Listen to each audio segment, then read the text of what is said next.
ICC के arrest warrant जारी होने के बाद इजराइल के समर्थक देशों के पिछवाड़े में लाल मिर्चा लगा हुआ है, तिलमिलाए हुए हैं कि अब क्या करें, अब क्या करें, अब तो हमारा वॉर क्राइम खुल जाएगा, क्योंकि डूबने वाला डूबेगा, लेके सबको साथ डूबेगा, सबको यही डर है। बताना चाहूंगा कि अरेस्ट वारंट जारी होने के बाद दुनिया में तहलका मचा हुआ है, पूरी दुनिया परेशान है कि बेचारे नेतन्याहू का क्या होगा, हम अब वॉर क्राइम कैसे करेंगे, मुसलमानों को कैसे करेंगे। दोस्तों बताना चाहूंगा कि नीदरलैंड पर अमेरिका हमला करेगा, ऐसा कह दिया गया है। क्यों? क्योंकि आईसीसी इंटरनेशनल क्रिमिनल कोर्ट जो है वो नीदरलैंड में है। अब अमेरिका चिढ़ा हुआ है बुरी तरह से। तो ये देखिए, टॉम कॉटन नाम का एक अमेरिकी कुत्ता है, अमेरिकी नेता, अमेरिकी सेनेटर, इसने कहा है कि हमारा अमेरिका, हमारा मुल्क आईसीसी का मेंबर नहीं है और हमारे पास कानून है कि हम अपने साथी को, अपने पार्टनर को बचाने के लिए मिलिट्री ऑपरेशन भी कर सकते हैं किसी भी मुल्क पर।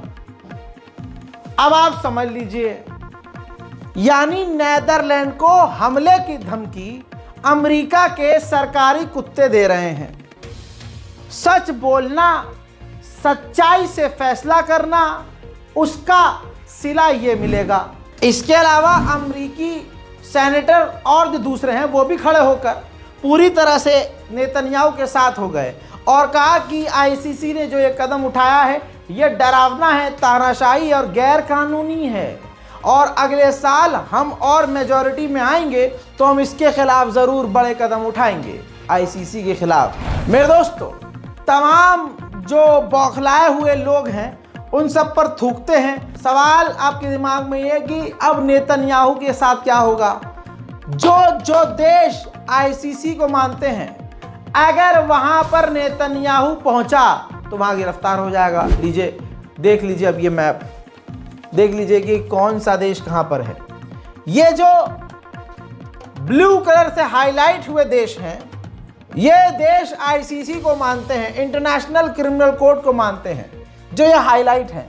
तो दोस्तों, पहली बात तो ये क्लियर है कि भारत हाईलाइट नहीं है, तो इसका मतलब ये है कि भारत के अंदर नेतन्याहू सेफ है। ऑफ कोर्स, अब कहां गिरफ्तार होगा नेतन्याहू, देख लीजिए, मैप आपके सामने है। Andorra, Albania, Armenia, Austria, Belgium, Bosnia, Bulgaria, Croatia, Cyprus, चेक Republic, Denmark, Estonia, Finland, France, Georgia, Germany, Greece, Hungary, Iceland, Ireland, Italy, Latvia, Lithuania, Luxembourg, Malta, Montenegro, Netherland, North Macedonia, Norway, Poland, Portugal, Republic of Moldova, Romania, San Marino, Serbia, Slovakia, Slovenia, Spain, Switzerland, Sweden, UK, जी हां, UK में भी गिरफ्तार हो सकता है Netanyahu.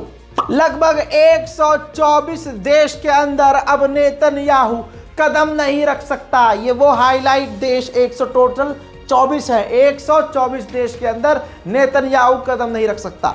वहीं यूरोपीय यूनियन के फॉरेन पॉलिसी चीफ ने ईयू से, यूरोप के देशों से कहा है कि ये जो अरेस्ट वारंट जारी हुआ है इसको आप मानिए, इज्जत कीजिए इसकी, और नेतन्याहू को पकड़िए अगर वो आपके यहाँ आता है तो।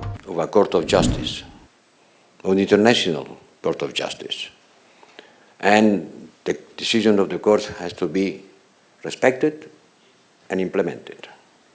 So I take note of the decision of the International Criminal Court to issue arrest warrants from Prime Minister Netanyahu, the former Minister of Defense Mr. Gallant, and the Hamas leaders Dave. दोस्तों, Netherlands के अंदर ही ICC है और Netherlands वो पहला देश है जिसने कहा था कि हम नेतन्याहू को गिरफ्तार करेंगे। अब एक तरफ आईसीसी ने अरेस्ट वारंट जारी किया, वहीं नीदरलैंड का ही विदेश मंत्री इजराइल आने वाला था। अब इजराइल इतना किलस गया कि इजराइल ने नीदरलैंड के विदेश मंत्री की यात्रा को रद्द कर दिया और क्या ही करेगा। अब इजराइल इतना बौखला गया है, अब सारा फोकस आईसीसी पर आ गया है। दोस्तों बताना चाहूंगा कि अब नेतन्याहू की एक टीम, इजराइल की टीम लिस्ट बना रही है कि आईसीसी के अंदर कौन कौन जज हैं जिन्होंने नेतन्याहू के खिलाफ कदम उठाया है, कौन कौन से मेंबर हैं जो इजराइल के खिलाफ काम कर रहे हैं। उनकी लिस्ट बनाकर जब डोनाल्ड ट्रंप, सबसे बड़ा जानवर जो है, जब अपनी कुर्सी पर बैठेगा तो उसके सामने पेश किया जाएगा कि इनके खिलाफ कार्रवाई की जाए। अरेस्ट वारंट से बौखलाए हुए नेतन्याहू के करीबी इजराइल के फाइनेंस मिनिस्टर ने कहा है कि इसके जवाब में वेस्ट बैंक पर कब्जा कर लेना चाहिए और पीए की सरकार, फिलिस्तीन अथॉरिटी की सरकार को गिरा देना चाहिए। उधर सोशल मीडिया पर अपने वॉर क्राइम की तस्वीर खुद ये जारी कर रहे हैं। देखिए, ये है इजराइल की सेना जो गाजा के अंदर नरसंहार करते हुए, घरों को आग लगाते हुए, अंतर्राष्ट्रीय कानून का उल्लंघन करते हुए फोटो भी खुद ही सोशल मीडिया पर पोस्ट कर रही है।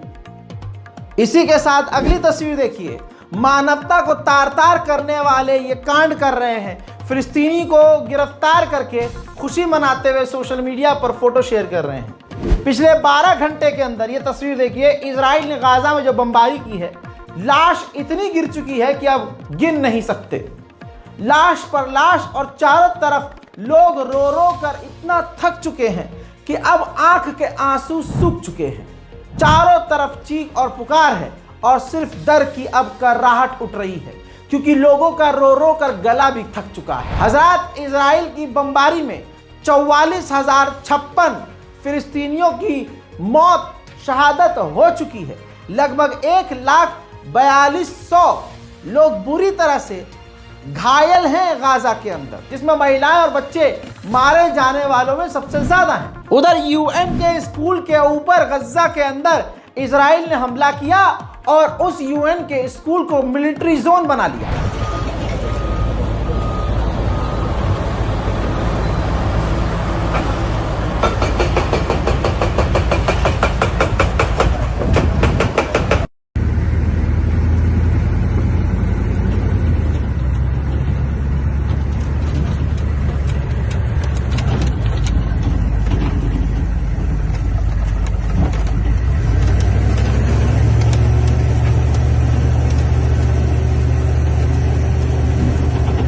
पूरे नस्लों को खत्म कर रहा है इजराइल। इस बच्ची को देखिए, इस मासूम बच्ची को देखिए। यह बच्ची गाजा के अंदर अपने पूरे खानदान के साथ मार डाली गई है। उधर इजराइल फिलिस्तीन के वेस्ट बैंक पर भी हवाई हमले कर रहा है। वेस्ट बैंक पर अब तक हवाई हमले में 10 फिलिस्तीनियों की पिछले 6 घंटे में शहादत हो चुकी है।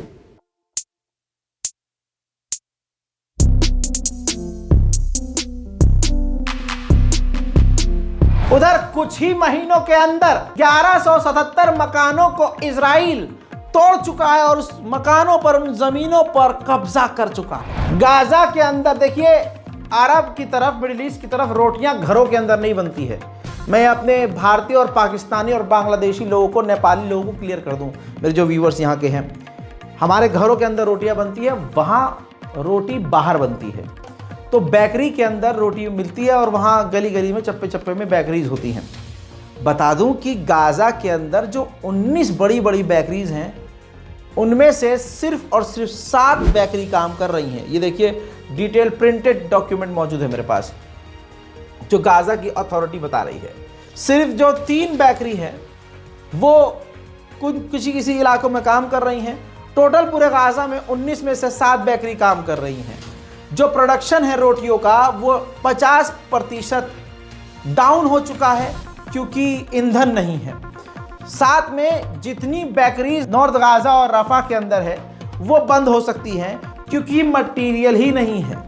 आटा और आटे के साथ जो और चीज़ें मटेरियल लगती हैं रोटी बनाने के लिए, या समझिए बंद बनाने के लिए, ब्रेड बनाने के लिए, वो मटेरियल गाजा में अब है ही नहीं। मेरे दोस्तों, गाजा के अपडेट में फ़िलहाल के लिए इतना ही। इस बारकोड का इस्तेमाल करके गाजा की मदद के लिए आगे आइए, और कुछ नहीं कर सकते तो दोनों हाथ बुलंद कीजिए और गाजा और पूरी दुनिया में शांति और अमन के लिए दुआ कीजिए। मैं हूं रज़ा और आप देख रहे थे रज़ा ग्राफी अनस्क्रिप्टेड। जय हिंद।